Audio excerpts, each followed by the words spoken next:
Episode 155, First-Hand Experience with COVID-19. This Week in Weddings is a support group for wedding industry entrepreneurs. We're the ones behind the scenes, planning and designing the event, arranging the flowers, creating the invitations, or taking the photographs for a couple's most important day ever. No pressure. If you've been in the wedding industry for more than a minute, you know it's not all cake and confetti. Running a wedding business is hard, and it's certainly not for the faint of heart. This Week in Weddings is where we catch up on this often crazy but amazing industry and share tips on how to be a better business owner, all while supporting each other along the way. You're listening to This Week in Weddings with Kimberly Rhodes and Annie Roach. Hi guys, I'm Kimberly Rhodes, owner of Hitched Events. And I'm Annie Roach, owner of 5x7 Designs. Welcome back to the podcast. Okay, Annie, we have been doing some switcheroos lately on what episodes are going live. It's like, it is changing as quickly as COVID-19. It is. I feel like we are actually like in the news and media industry having to report something and getting it out there fast because stuff is changing so much and there's so much information that could be correct. And then 5 minutes later, it's totally null and void. Yeah. So just for full disclosure, we have several episodes that are, as they say in media, in the can, meaning like ready to go. But it was all pre-coronavirus. So when those episodes air, if we're still in COVID-19 hell, we may have to just like tell you, like, FYI, we're not ignoring the situation. Yeah. The situation wasn't a situation. Yeah, this was back in the day when and the day was not that long ago, which is crazy. Back in the day when it was all rainbows and sunshine and unicorns. Yeah. So anyway, just know we are doing the best we can, trying to give you the most up-to-date information while not having a daily podcast, because that's just a lot. Yeah. We're on the sidelines here, working for you guys. Well, this week we're talking to a photographer in our industry who is luckily recovered from having COVID-19. I know. I just was randomly on Facebook last week, or not last week, just last Friday, a few days ago. And she was going live talking about it. And I was like, oh my goodness. I was listening to she was talking about her symptoms. And I was like, we've got to get her on, get Lara on the podcast because this is just such, we're talking about it. We're hyping it up and talking about it. But people, I know it's kind of like the flu, but I haven't listened to somebody talk about what they really went through. Yeah. I also saw somebody else I follow on Instagram, an event person, also recently was tested positive for it. So I saw his recount of his symptoms as well. Andy Cohen just Tom tested Hanks. positive. I mean, Tom Hanks, Rita Wilson. I mean, there's thousands of people out there that are having it and going through it, but it really hits home when it's a person I met Lara in at Engage. Take a shot, people. Take a shot. In the Bahamas, who sat down and had breakfast with her. So it's it really does hit home when it's somebody that that's going through it and went through it. Well, and what I find really interesting is that she got it from photographing an event. So then it makes me also think like what is our responsibility to do our jobs, but also protect ourselves? You know what I mean? That's hard. You've got to show up, but that's also, you want to be socially responsible. So what's the balance? Well, and I know planner friends of mine who had events as recently as last weekend where it was like, okay, client didn't want to cancel and government in my area hasn't said we can't have an event more than however many people. So while I wish that they would cancel, they haven't. It's kind of one of those how much risk do you put yourself in? Well, and also for the sake of your event. Well, and photographers, a lot of photographers are kind of global. So it might be locked down in your area, but what if it's not in the area that you're supposed to be shooting? How did those, what rules do you listen to the rules in your area, or do you listen to the rules where you're going to work? I don't really get into that. Use your own common sense and be like, well, sorry, I'm going to protect myself and my family, and you're out of luck? All great questions that Yeah. unfortunately we don't know the answers to all these, but we I mean, it's worth try to discussing for try to sure. figure it out. Yeah. And I feel like now it's kind of less of an issue because there have been so many crackdowns. You know what I Mhm. mean? Like, I feel like this weekend versus last weekend or even Mhm. the weekend before our like events have Totally really different. ended. Yeah, completely. But I think it is still worth investigating, even in like, let's say that the restrictions do let up and people can have events. If you're still nervous about it, like, what does that mean for you? I mean, I don't know. I have so many questions. I don't think Laura's going to have the answers, but We I could all am curious brainstorm about her together. thoughts. Yeah. Yeah, for Yeah. sure. With the MFA in visual art and a passion for empathetic storytelling, Lara has built a successful career within the photography field.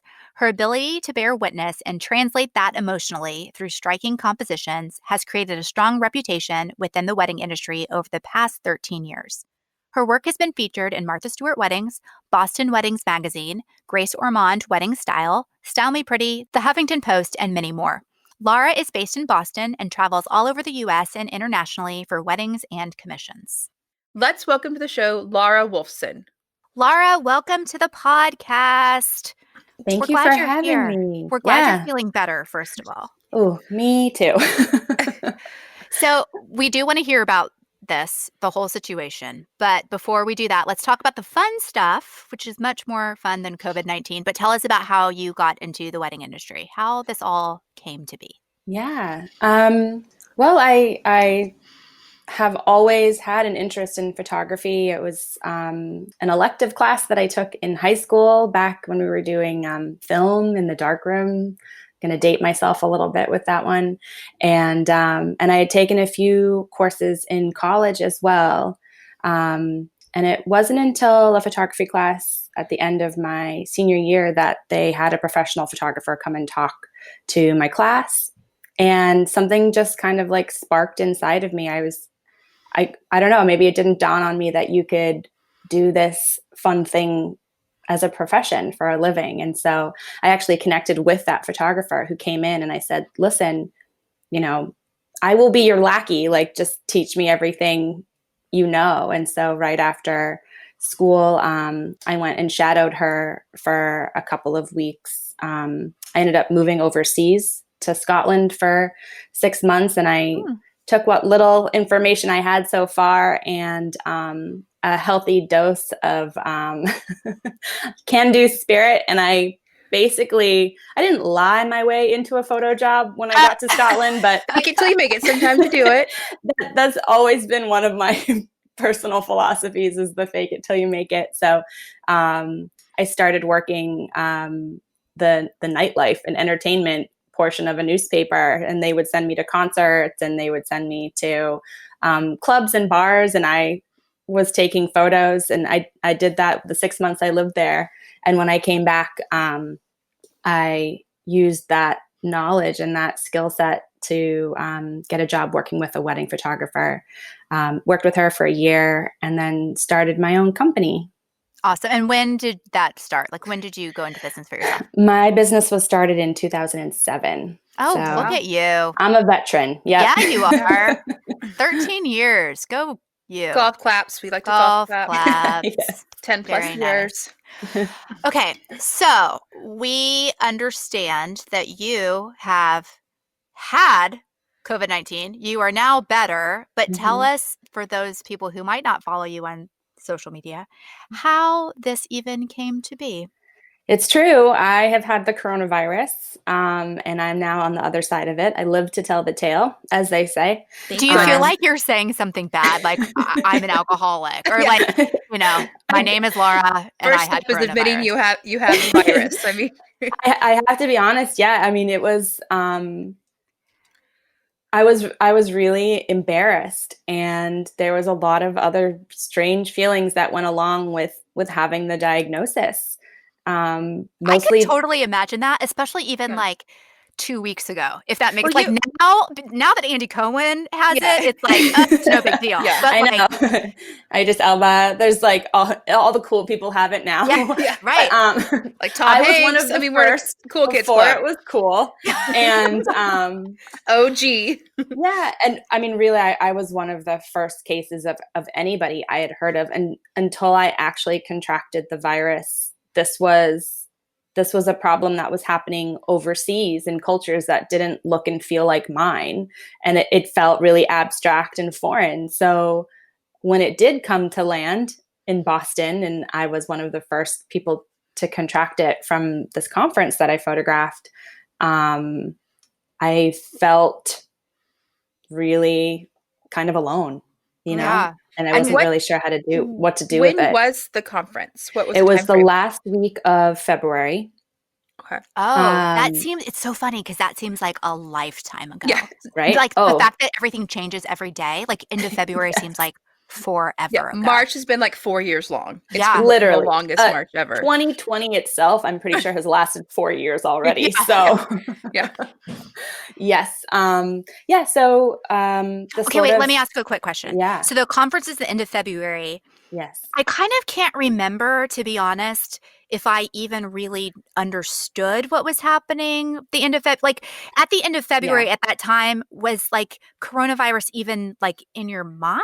It was on the news, and it was in the news in terms of specifically China and Italy. So there weren't a lot of reports of it being in the United States yet, and there weren't any reports of it being in Boston yet. So Yeah. this conference that I photographed, just for client reasons, I'm not going to be mentioning the name of the organizers, but this conference is some.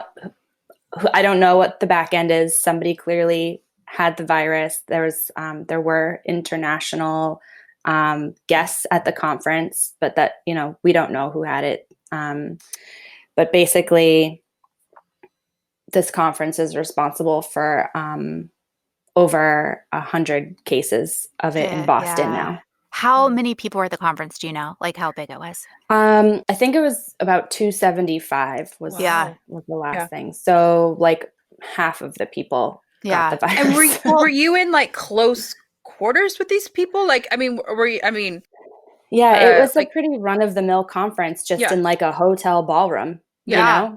so like So touching things that other people are touching, and like, like, I mean, I can only imagine, like, with the conference, like, I'm not like sitting in somebody's lap, but I mean, you guys are in right. like Yeah. close quarters with Well, each and other, Well, yes Laura, sitting and no, next to right? each It's not other. like I'm a vendor that's handling food or handing out anything or shaking hands or hugging the patrons.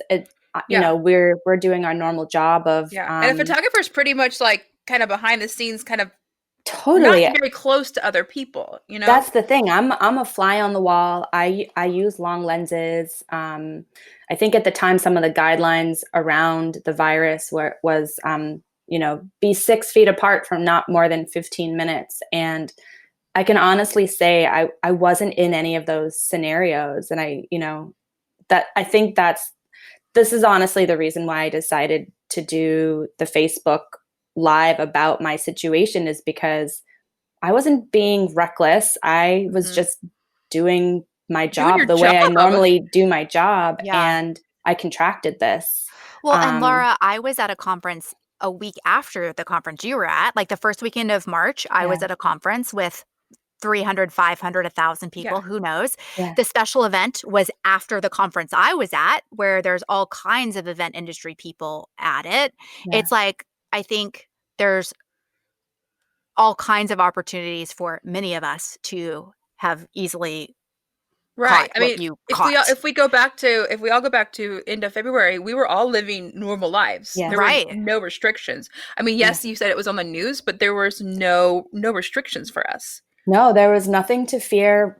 As far as I had known, nobody had it in the city of Boston.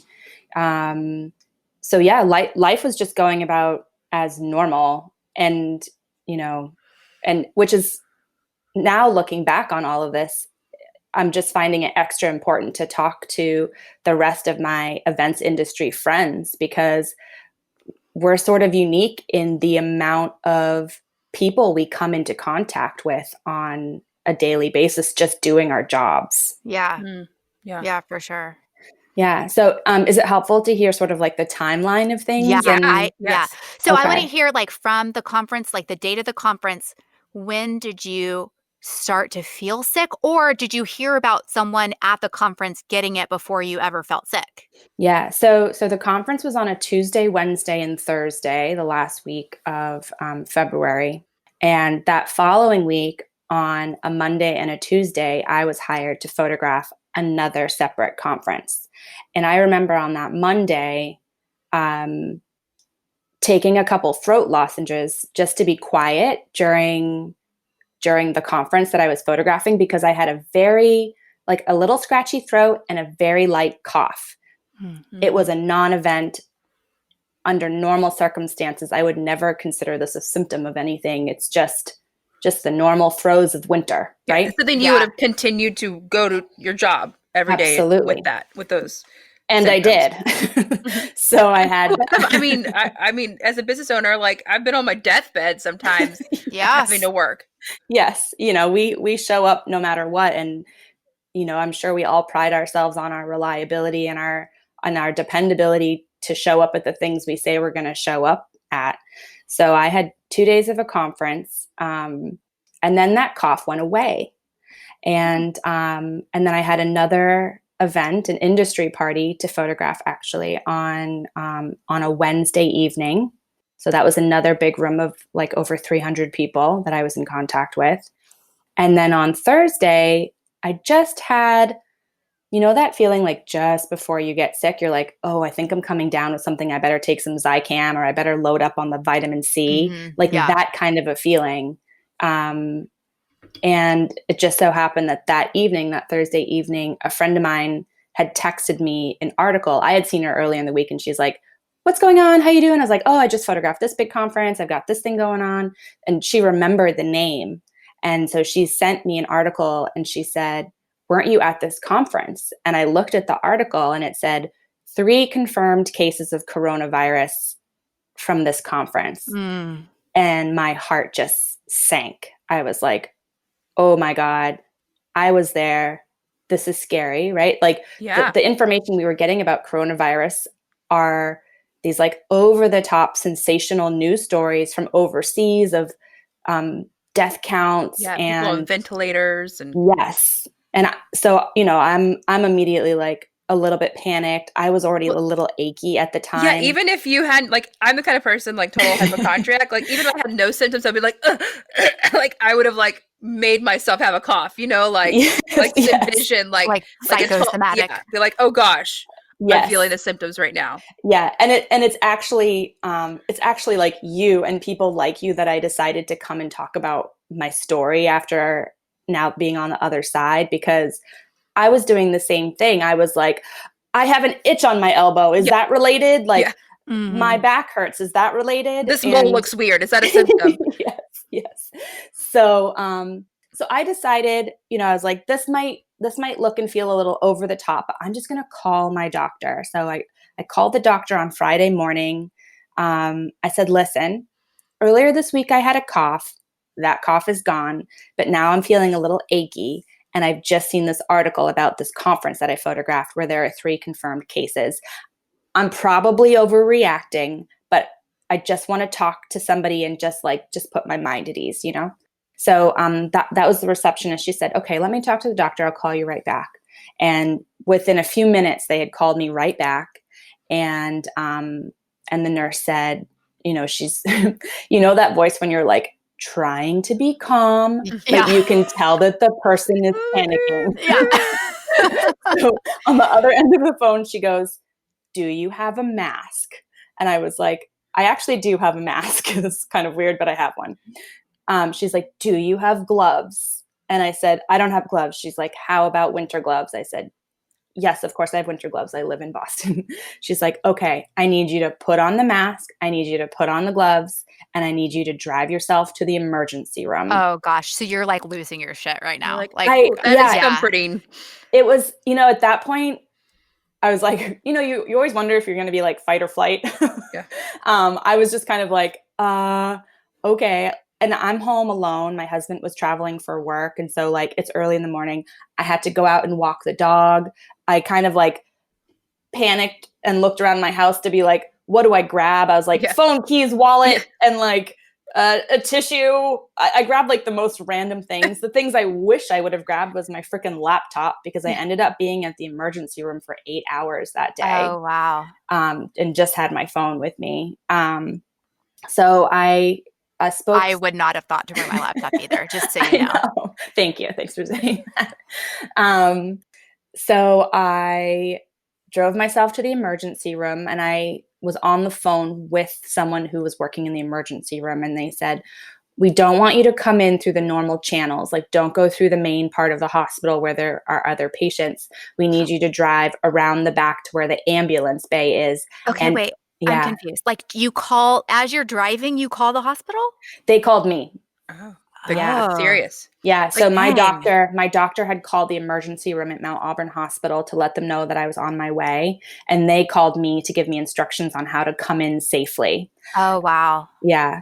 So I'm talking to her as I'm driving, and she's like, we need you to come in the west entrance where the ambulances go, drive like under the parking garage. Like, And we need like, you to go where we let Beyonce in when she visits. yes. I was like, this is interesting. And they're like, call us when you park and someone will come out and meet you. So I did all of that, called them back. I said, I'm here, I'm in the parking garage. And the next thing I know, this doctor in basically like a spacesuit comes out Oh of the my emergency room gosh. to get me. And that's when everything kind of like Oh, gosh. started to Get real. yeah, it landed. And I was like, holy crap, like what is going on? Because my symptoms were mild. I thought I Yeah, was I mean, going way it doesn't overboard seem by anything calling like the an doctor. over-the-counter medicine wouldn't Right. help you with. Or Totally. And yeah, had it not been for that article coming out, I wouldn't have called the doctor. I just would have powered through the next few jobs that I had, Mm-hmm. So I was brought into the emergency room with the astronaut, and and she put me in this room With your winter gloves. Buzz Lightyear. Yeah, I mean, what a scene, right? Can you just like, my mask is on, I'm in yoga pants, I've got furry With winter leopard print gloves on. were they?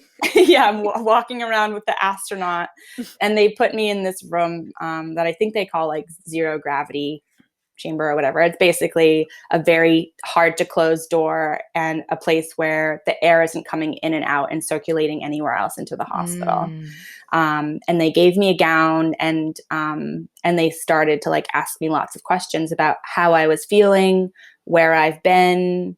They asked me lots of questions about the conference, who I'd been in contact with. And, I'm trying to like rack my brain for like anything. And I mean, really the only thing I sort of came up with was that like, okay, I'm just in this sort of confined space with someone who clearly had the virus. And I went and ate lunch where everybody else did. So it was kind of like a serve yourself situation. So like, if somebody sick had touched those salad tongs and then I came in after them and touched those salad tongs, like, there you go. Like, Yeah. or like the doors to the conference room, or, like, anything is so basic. The handles to the Chairs. bathroom. Yeah. The chairs. Yeah. So simple and so easy. And so I'm just And then going. I also think it's probably like, if I had to think back like pre today, but like if you were to give me one point in time and say like, tell me everyone you've been in contact with over that 10 days, like Yes. that It's list hard. would just be really, it'd be really, really hard. But B, it's like, well, I did go to Starbucks and I did see this person. Like that list is just crazy It's to think crazy. about. I mean, that list would be long for your average person that just works a 9 to 5 in the same office every day. Never Yeah. mind someone like us that's in the events industry, and You're we're doing going all to these conferences and tastings. I'm events. photographing events. I'm meeting clients. I'm photographing clients. Like Going to a networking event. going to a huge networking event, photographing a whole nother conference, going to the grocery store, touching the pin pad. I mean, the list goes on and on, Yeah. So it's shocking. And it also really just like brings to the forefront why the CDC and why our departments of health are asking us to do the things that they're asking us, to shelter in place, to isolate ourselves, to socially distance, to not get together, to wash our hands, don't touch our face, all of that kind of stuff, because you can just see from my one little snippet in time just how Yeah. big it already was. Yeah, Yeah. for sure. Okay, so Yeah. you're in this like confined room by Yes. yourself in a hospital gown, Yes. no laptop. No laptop. Yeah. That's like the And worst part of the story. are you in that room for you're in that room for 8 hours? I was in that room for 8 hours. Um, And you so still kind of feel okay. I was still feeling okay. I think things started to sort of settle on me when the nurse came in her spacesuit, and she took my temperature, and my temperature was 101.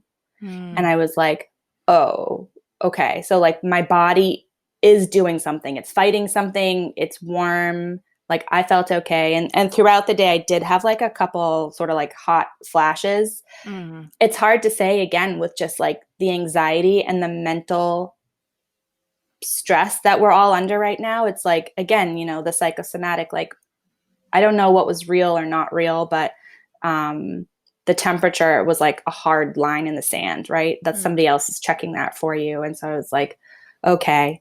And I saw an ER doctor and an infectious disease doctor there at the hospital. They were coming in at different times to kind of loop me in, and they were very kind and very generous with the amount of information they were giving me, even though I felt like that wasn't a lot of information. But the truth of the matter is this was early days. I was one of the first Yeah. I people was that they wondering, were had you the seen. first ones Mm. at that hospital that Yeah, I was either the first or the second person they had seen. I think I was the first, because I was essentially, they were kind about it, and we all kind of joked about it. But I was their guinea pig, yeah, you're the that beta. yeah, Yeah. yeah. I'm like version 1 of this, and so everything that they're doing before they do it, they check in with the CDC and they check in with the Massachusetts Department of Health to make sure that they're doing things by the book. Hmm. And so that one of the first things they did was take my temperature. And then a little bit later, somebody came in and tested me for the flu, and I was flu negative. And so then they started to test for the coronavirus. It's a swab down your nostril and a swab down your throat, a little unpleasant but manageable. Mhm. And they actually ended up having to do that twice. They came back about an hour later after checking with the CDC, and the CDC wanted those samples to be on ice. And so you can Oh, just kind of tell, like, okay, we're kind of like figuring this out as we go. yeah.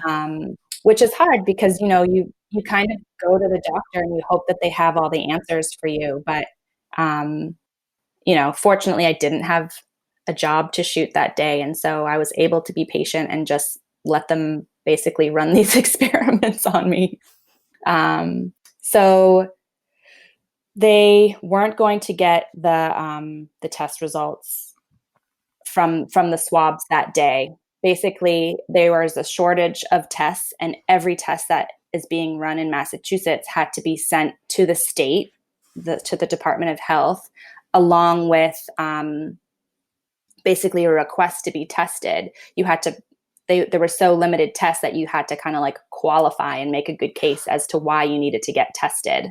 Well, I was actually going to say I was impressed that they even could test you because I feel Yeah. like everything I've heard, I mean, now more recently it's better, but like you couldn't get a test even if you needed one. Like even if Yeah. they thought you were at risk, there like was no test available. Yeah. Yeah, I'm surprised that that early days they had tests available.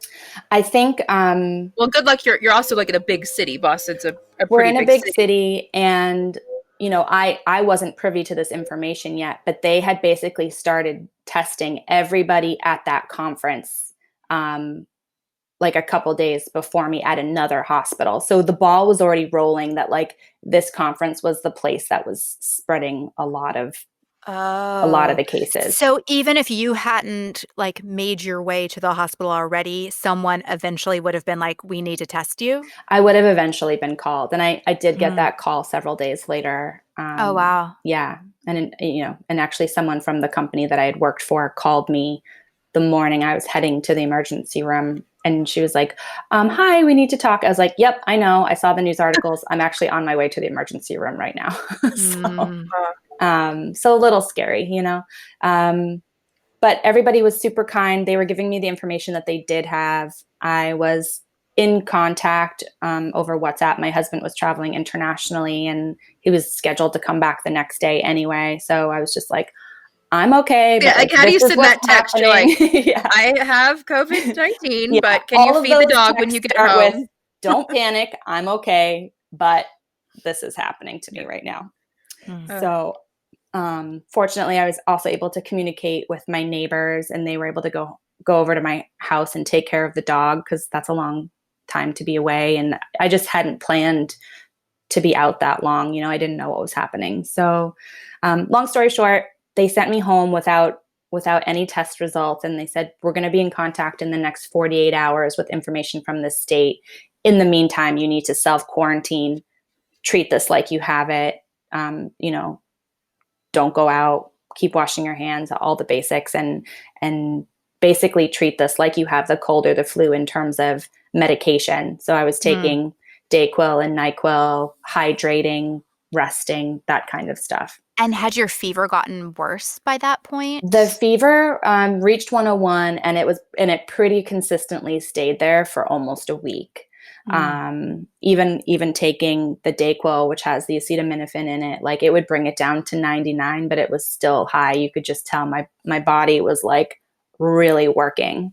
And so the strange thing is despite the fact that I had been at this conference, they had put my test in the wrong pile, the non-approved pile. And so it actually ended up being 5 days before I got my results. Oh, wow. So that was very, there was a lot of anxiety, just kind of like waiting, because of course you're playing out all the terrible scenarios, right? And honestly, like I was less worried about myself and more worried about telling the people I needed to tell.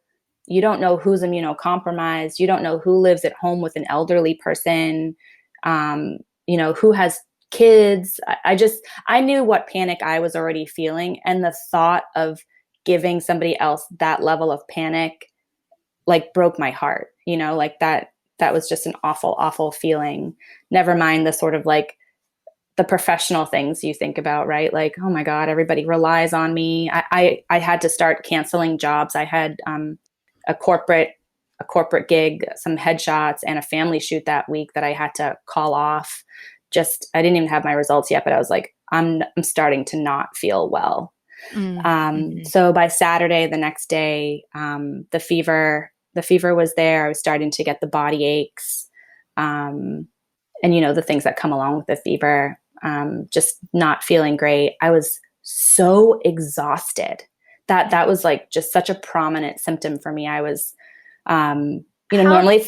How do you think it felt like? Have you had like just a regular flu before? I have not had the flu before, or pneumonia. So I can't really. Darn, you think you have a great immune system too if you've never had the flu.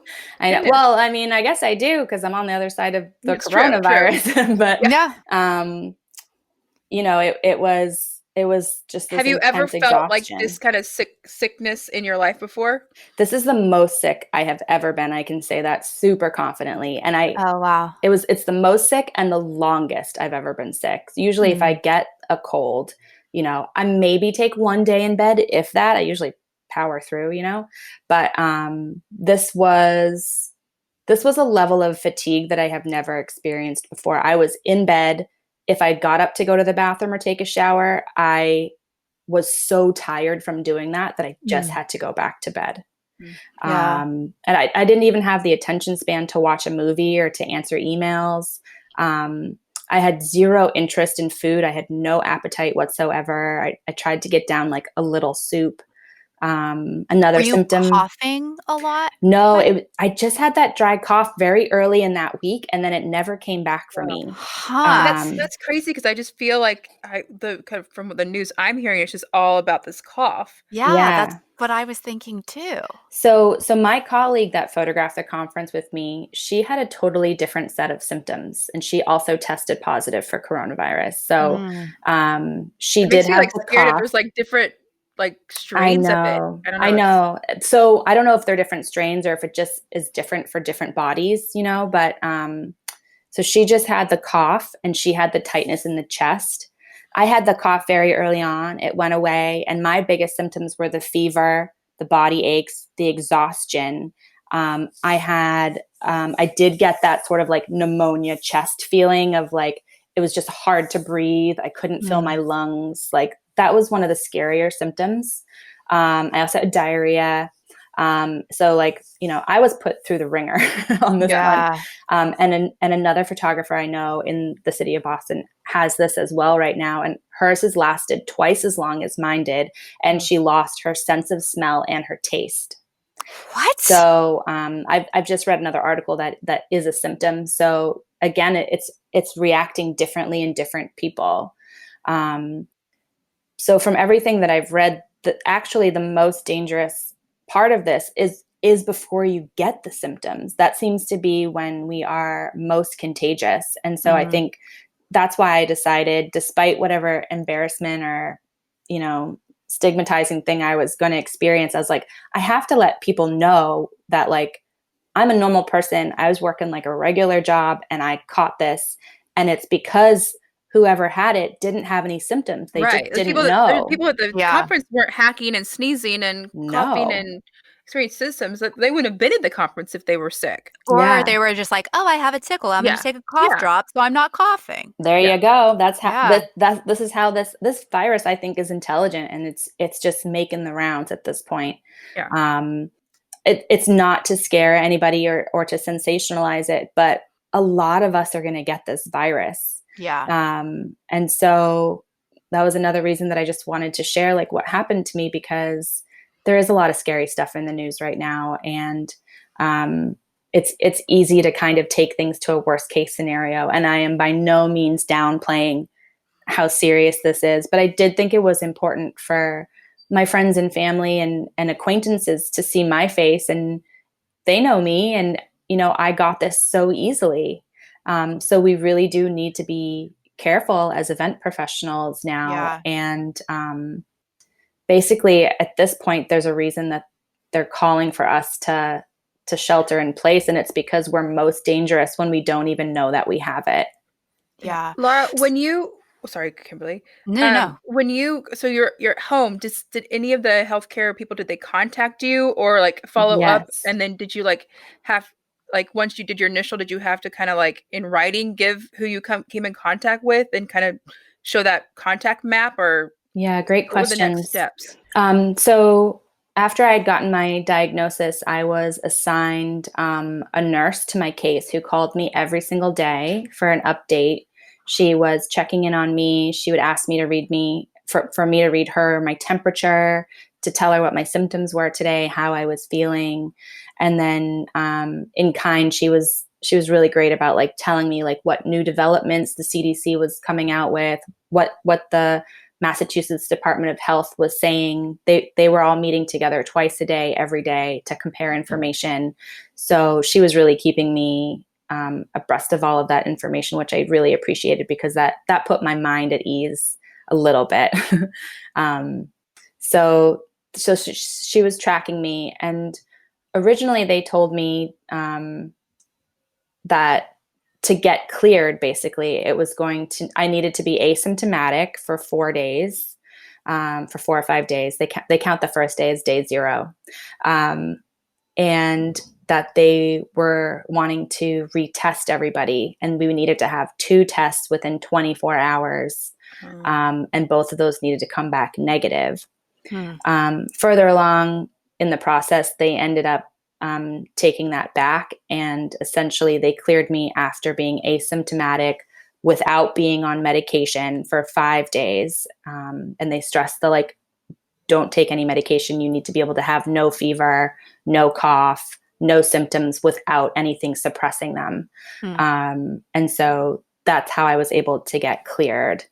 But that was after a full week of having symptoms and being sick. So it was a long journey.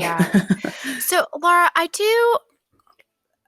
guess, no, I know there's not a right answer, but I'm just curious about your thoughts on like your job, because it truly is like we are in this very unique position in that all of us who are on events and on the actual day, are in contact with hundreds of people Yeah. at a time.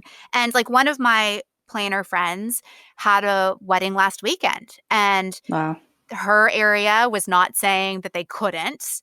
Yeah. Um, the guest list was a lot smaller, but she didn't want to do it. Yeah. She's like, that's not my first choice. I would Yeah. much But rather you have be a at home, contract. but I have a contract and the client's not canceling. It just makes me wonder, like, what our role is in the execution of an event and Mhm. protecting your own health and safety Yeah. when, like, now it's great because government's saying we can't do this. But at some point, that's going to be lifted. And I'm sure there's still going to be people who are going to have concerns about, like, I just wanted to get your thoughts knowing like you were actually exposed legit from doing your job, not Yeah. just like an everyday situation. Well, I mean, I can give you the perspective of how easy this was to catch, and B, how awful having it was.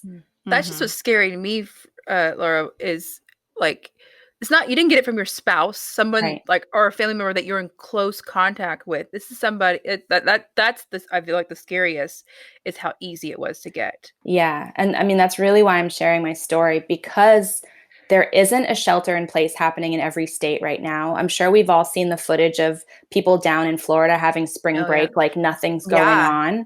on. Even, Massachusetts does have this social distancing and they've closed all non-essential businesses, but we've had lovely weather the past 2 days. And I walked my dog and I could see groups of people playing hockey and basketball, so to me right now, we need to be shutting things down. There is absolutely no question in my mind that we should not be doing events right now. And that's just for the standpoint of like your personal safety. But it's so much bigger than that right now, because like we don't know if we walk by someone in the grocery store and they have an immunocompromised thing, or you have coffee at Starbucks with a friend and she lives at home with her grandmother. Like, we are potentially infecting these people that aren't going to be able to come out of the other side of it because of the conditions that they have. So to me, that's the scary part, and we need to act now, whether or not your state is saying you can't go out, because we need to come together and save the people around us who aren't going to be able to fight this off. Yeah. I think it's a Yeah. scary thing also too with events, is because a lot of us are not just doing events in our local area. You might be shooting a wedding in a different state and they might have different regulations. Yeah. So it's like, which one do you pick? Do you pick your local regulations or where your contract is? Yeah. I personally think that we're really close to having a complete nationwide I shutdown, hope so. along the lines of like in Italy or China. We have behind Italy and China, we have the most cases in the world right now. Yeah. And so I think we're not far off. I mean, already New York and California, they have the shelter in place. They've shut down everything except for like pharmacies and some grocery stores, but even those have limited hours. So the rest of our country is definitely in line for that next, if it's not already in your town. At this point, I first started talking about this because I was like, everything in the news is so scary. People just need to see a friendly face. I've come out of it on the other side. And the more I sit and digest this information, I've changed my tune a little bit in terms of like, this is so serious. Like, we all, like, I think specifically about the people I know from Engage, and we're all leaders in our industry in some capacity. And so We have this a is we have a engage. So every time you say the word engage, you take a shot. okay. Sorry. Okay, I'll keep that in mind and hopefully not get you guys too drunk. But we are the leaders in our industry, and I think that this is our time to lead. And I think those are taking the steps to start sheltering in place ourselves and to start spreading those around our industries. Like, I want to spread these facts. I want to spread this story so that we don't spread the virus. You know what I Well, mean? I think you're being a great Yeah. leader by bringing this up, because I mean there is so much uncertainty, and I mean, yes. I mean, it breaks my heart just to hear even Kimberly's stories of all her clients having to postpone these events, which these amazing events that are so personal and so emotional. But you can postpone them. Like it'll be an Yes. amazing event in the fall. It'll be an amazing event next year. It'll be Yeah. amazing.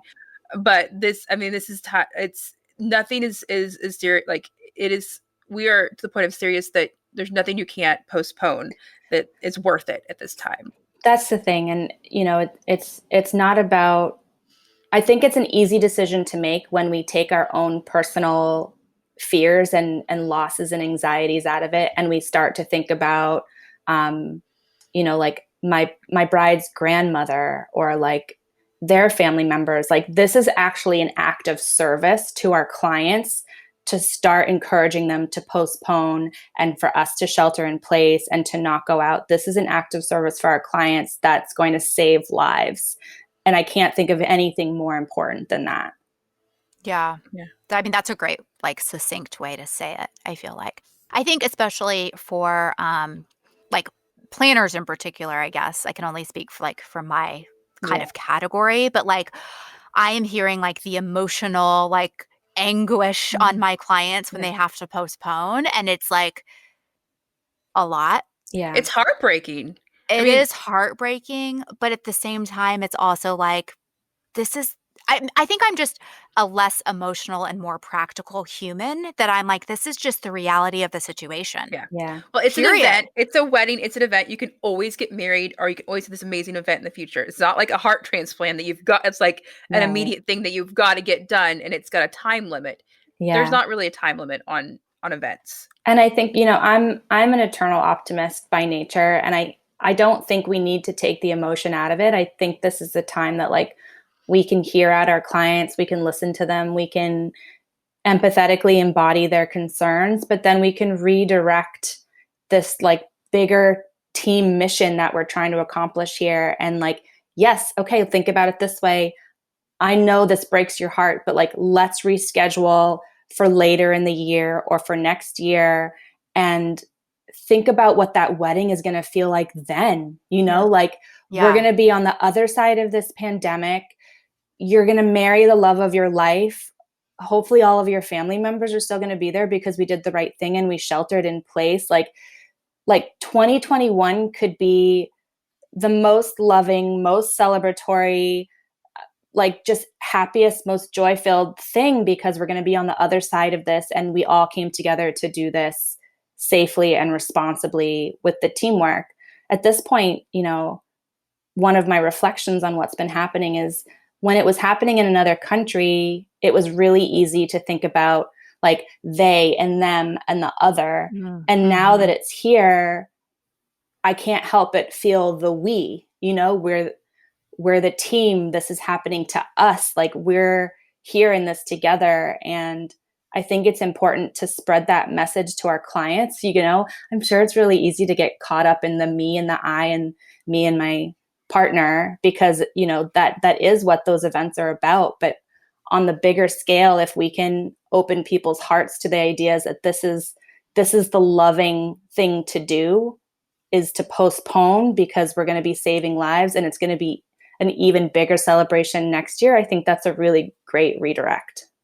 Yeah.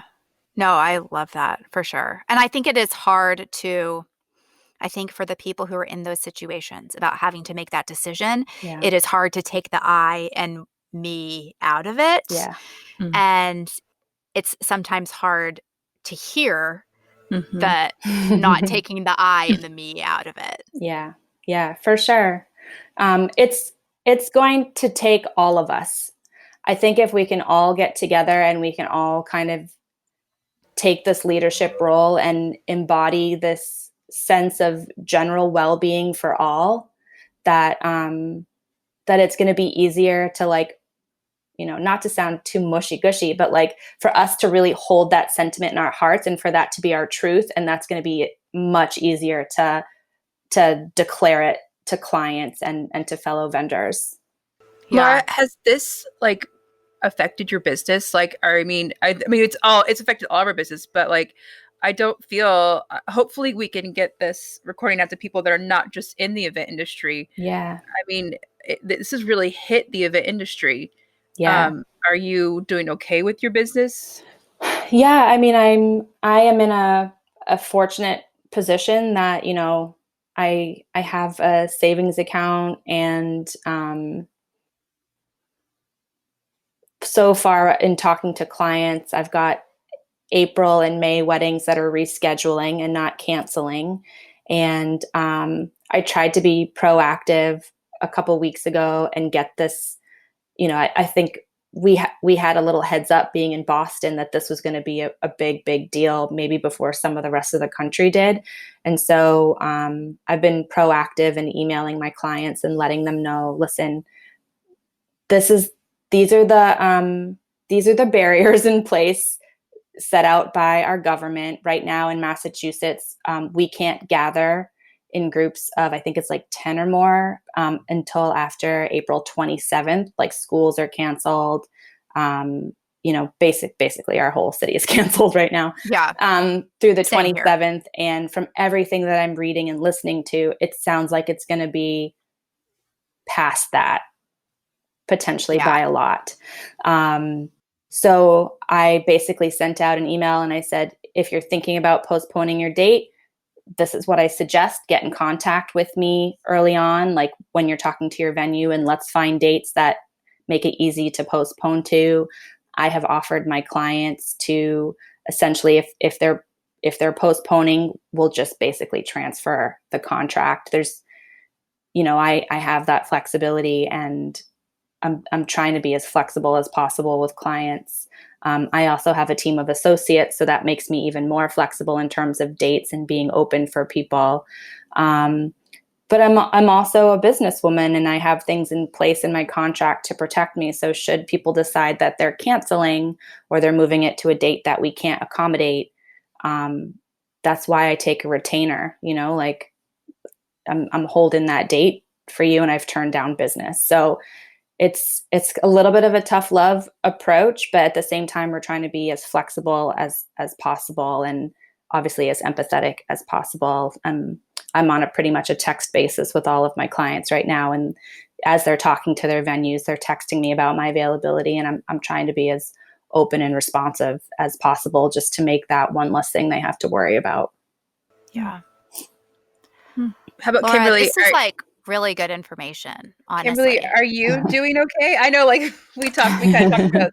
I'm Thanks just for asking, Annie. I'm gonna be the Dr. Phil here, guys. But are You you okay? know, I am mentally fucking exhausted, if we're being Yeah. honest. Like, I'm exhausted. Like, business wise, Laura, I'm like you. Like, I have savings, and my business will go on. My savings won't last me forever. So it's one of those, like, Yeah. yeah, our postponed events moving to later in the year is not really a huge deal. But it's also like, but if events aren't continuing to book, Yeah. then that's where it's more scary for me, I feel Yes. like. It's not the postponing and like things are going to turn around. Yeah. It's the, what if, I, of course, have this like, what if events just never happen? And Yeah, like what if like, why what do am we I going to always do with just my do life? video events moving forward? Like you never Yeah. know. But I have to think about how antsy we all are in our homes Yeah, now, and it's only been like a week or 2 weeks. I mean, I've been in my house since the 6th of March, but people need people. Yeah. Events will go on when they're allowed to go on, and they are going to want to celebrate in the biggest possible way together. And so, like, that gives me hope. Of course, there's plenty of other things to worry about with the friggin' stock market taking a dump, and don't look at your 401ks, guys. I'm Just not even looking at my Yeah. retirement right now. your IRAs. Yeah. Don't. Yes. Hmm. But, I started my business in 2007, right when the You've last lived through recession one hit, recession. Yeah. and granted, I was like young and naive and still building my business, and probably didn't feel it, or just wasn't super cognizant. I know I didn't have a retirement plan back there, but we're going to get through this. And I think as the leaders of this industry, it's on us to keep this positive attitude with practical tips, and to kind of like power on, you guys. Like we are going to get through this. I feel super confident in that. There are some practical things that I'm doing on my end, just from like a personal standpoint, like my mortgage company. If you're experiencing a hardship, I have to make this final phone call with them, but they're offering to put your mortgage payments on hold for a while. Like I feel like this year is going to be fine, but I too, Kimberly, am worried about next year. And are people going to be booking the same size weddings that they have booked in the past? And so I'm just making a plan. Like if I can save my mortgage payments this year so that I have a little bit of a buffer next year, that's a very practical thing that I'm hoping to do. I'm taking a look at my credit card statements and I'm like, okay, where are the extra things that maybe that I don't need right now? What services am I paying for that I don't need right now? And just kind of trimming the fat. Keep the Netflix, but spend the gym membership, guys. Yeah. But I'm also of the spiritual mindset that money is energy, and for us to get anxious and to kind of bottleneck ourselves now, for me, that doesn't feel good in my body. And so like I'm continuing to order some food out from my local restaurants. I'm as much as I can support my other small business owners, I'm doing that, because I believe that like I want to help everybody through this. I want to be smart, but I think if we can all take this attitude of generosity, even under these stressful times, I think it's going to make all of us feel better, and we're all going to flow a little easier, Yeah, I agree. Hey, I do have a question about like logistics of when you were sick. Like your husband has your husband gotten this from you? He has not. So he got home the day after I got home from the emergency room, when I was already experiencing symptoms. And when I got home, I quarantined myself to the bedroom. He slept in another room. We didn't touch. We didn't, that's hard not to like hug and kiss your spouse when they get home from a work trip. But we knew how important it was to socially distance at this point. So we like FaceTime each other from the different rooms. I know, he joked. He was like, I'm going to get you a little bell. I'm like, you're going to be really sorry if you get me a little bell. So like he would prepare food for me, but he would bring it and leave it on the edge of the bed and I would get it. And like we never touched. And if I had to go to the bathroom or get a drink of water in the middle of the night or something, I literally walked around with a bottle of bleach and bleached every handle, the toilet seat, the toilet handle, the faucet. I bleached the soap. I bleached the toothpaste. It was like crazy, but like I knew how easy I got it. And so we were just super diligent. And I know he did the same thing. How great that you had access. I mean, there's people out there that don't have access to bleach right now, and they don't have it in their arsenal. Yeah. So I put in my little Facebook thing, I put together a list of things to have on hand for this. If it's accessible to you, I recommend getting the Purell, the Lysol wipes, the bleach, something to disinfect, the day and the NyQuil or whatever your cold medicine of choice is. Did your healthcare, did they tell you how long it lives on surfaces? Did they give you that information? It didn't come from the healthcare, but I've read articles on NPR and what I feel are reputable news sources that say that the virus, it depends on the surface, can live up to 2 to 3 days. So, it's no joke. Yeah. I mean, I'm just very impressed that your husband did not get it. Yeah. That's, close quarters, even if you are like in your own room. Yeah, close quarters. And my working theory around that is I was most contagious before I had the symptoms, and we weren't together during that time. So he got home after I was already experiencing symptoms and kind of in the thick of it. So that's a potential option. And also just like the minute he came home, I was basically like, pick up Lysol wipes, don't touch the doorknobs. Like, he was like, I think I probably have given him like a little bit of a nervous tick at this point, because he's like crazy cleaning everything. And we ran the dishwasher with hot water every single night of literally every plate and dish. That's a good idea. He was doing laundry, and when I was feeling well, I was doing laundry with hot water. Literally I wasn't using the same towel for more than like 2 days. I changed my clothes every single day and put them in the hamper, and those got washed with hot water.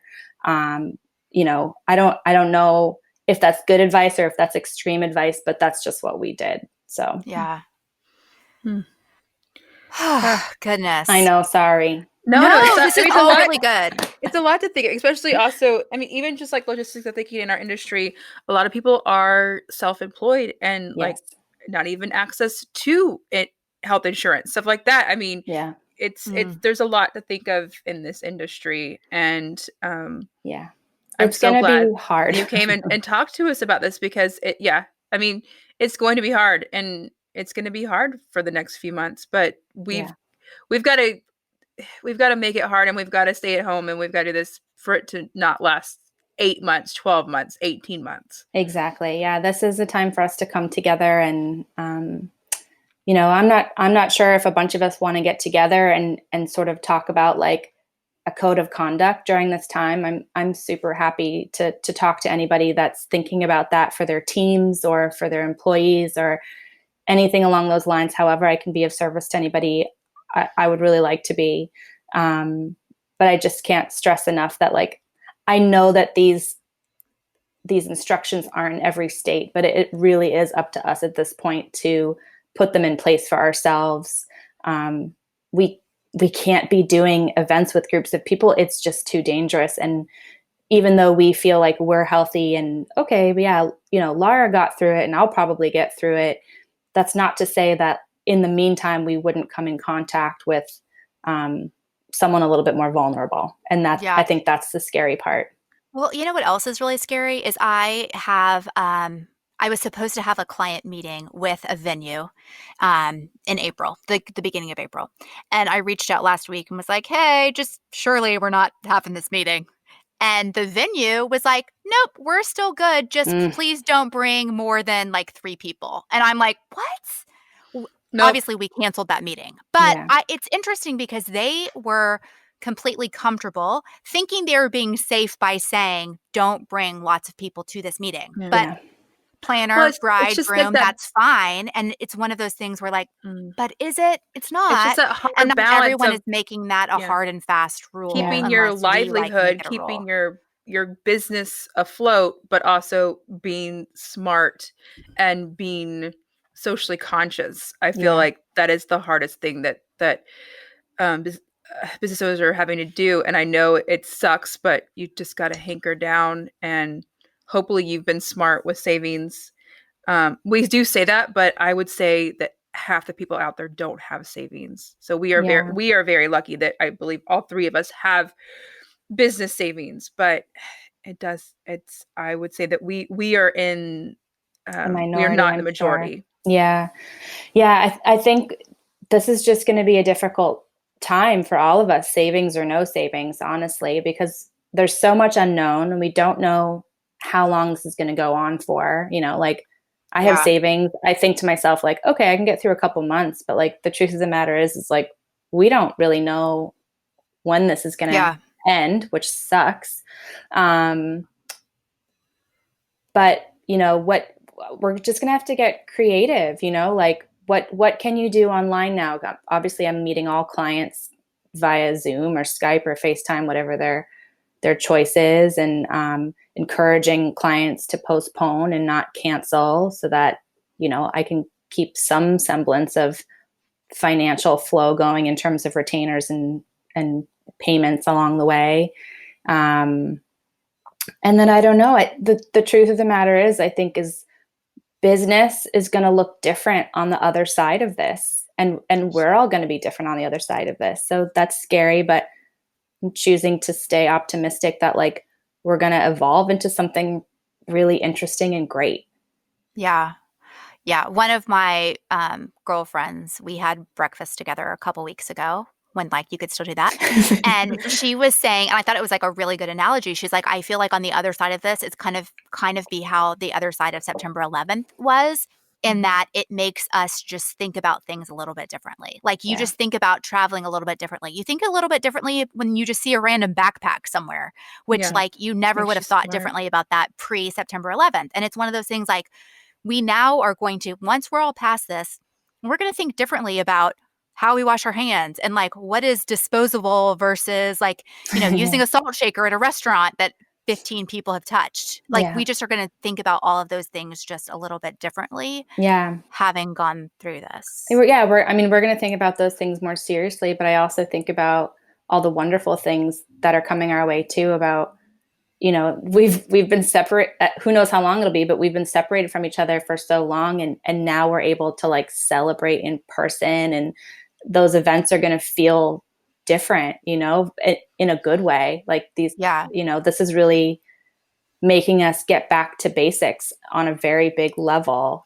Like last week I made my own bread, like Yeah. I brought out my sewing machine and I'm doing these projects that have been on my like wish list and I just haven't done because I've been so go, busy, busy, busy. Yeah. So like, that's kind of On, its own blessing too, yeah. On the being positive front, I will also say I've been doing a lot of happy hour Zoom calls. I love that.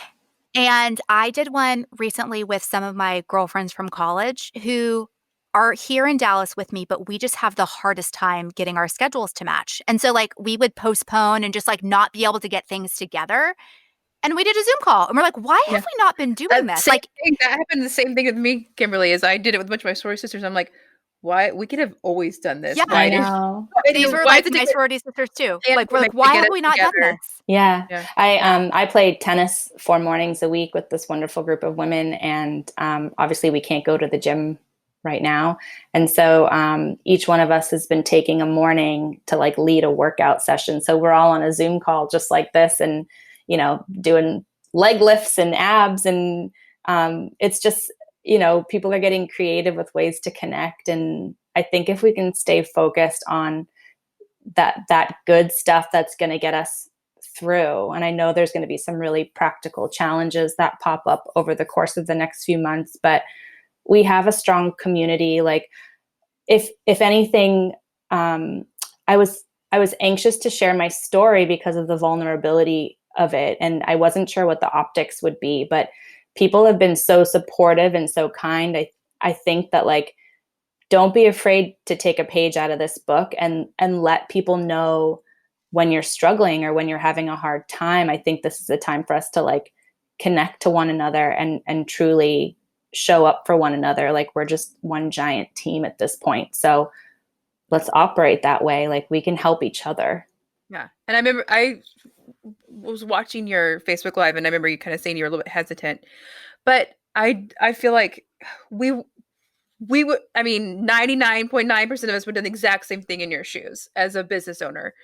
So I don't think you should ever feel embarrassed for going and doing your job. And we just didn't have that knowledge. We didn't have the information out there. Yeah. And now, you're spreading that information. You've taken that and made it into such vital information by sharing your story. Yeah, thank you. So thank you. I feel like this is real journalism right now because I feel like everything on the news, honestly, I feel is like Walter Cronkite right now. Yeah. Basically, just call me Barbara Walters. I feel like I've learned more on this call than I have been watching the news that's just been like terrifying me and thinking I'm never going to work again. Yeah.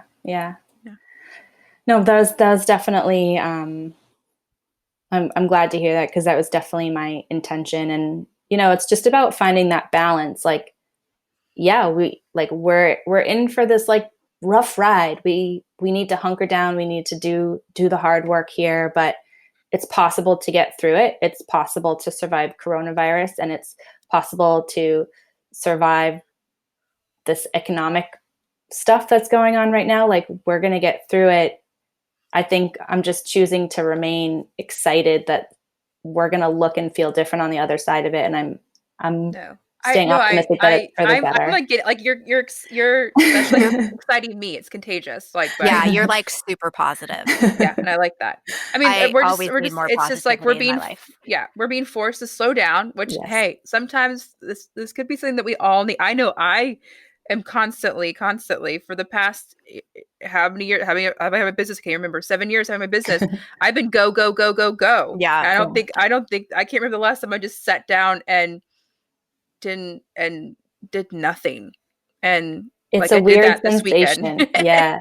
It's a really weird sensation. And I think as time goes on, our nervous systems are going to like, acclimate, and we're going to find this like new sense of peace and calm. And not to get too woo woo on you, but we have been operating in this like patriarchal society of like, prove yourself, work all the time, like go, go, go. And I think we are ushering in this new sentiment of like, no, I want to operate from a place of love. And, I want to be kind and empathic. And, obviously I want to have a good business, but I don't have to work 70, 80 hours a week and risk my own personal well-being so that I can't, like, why haven't I been able to like take out my sewing machine before now? Or, like, I just restrung a guitar. It's like all of these creative things that I Yeah. know will Can you actually imagine how creative we're going to be?